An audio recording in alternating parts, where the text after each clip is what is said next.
Now, this is a real good example of a deer bed itself. We've defined this bedding area in here. You can see the hinge cuts. These trees are cut up high.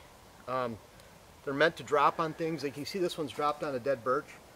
It's kept up in the air and suspended. And then we've cut other trees to hinge on top of this. So this one falls on top of this one. This one's suspended real well. That one comes up on top of it. And you can see the deer bed I'm in right here. And so we have that canopy. We have a lot of stems per acre in here. A lot of regeneration on these. This is still growing. You can see all that's coming up from the growth last year. Can you imagine in the summertime in here, it's just a cave. A lot of leaves at head level where they can, especially if you're in soft maple areas, they love to eat soft maple leaves during any type of maple leaf during the summertime, and brings that browse more at head level, increases regeneration. We have a lot of sunlight that comes into this location now, but bottom line, we have these hinge cuts. We have, this is a hinge cut right here, just getting that tree down. It's staying alive. We're still getting regeneration off that trunk and create a great deer bed.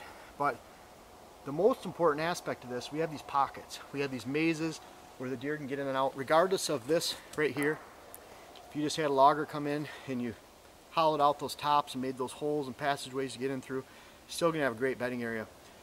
Same concept. If you're in northern Michigan, Wisconsin, northern area, conifer stands.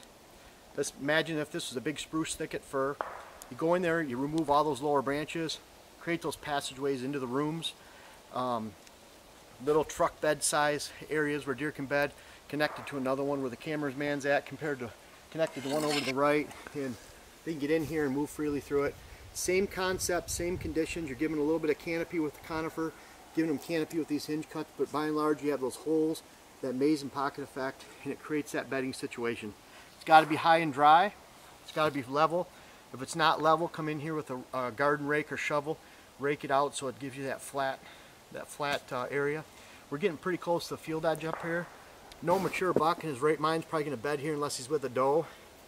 Great doe family group bedding though, right on this edge of this on the field. And so where we were 100 yards below, great spot for mature bucks. You can stack those does up in this flat. He can be 100 yards down below. They don't even know he's there. He doesn't even know they're up here unless he smells them or hears them.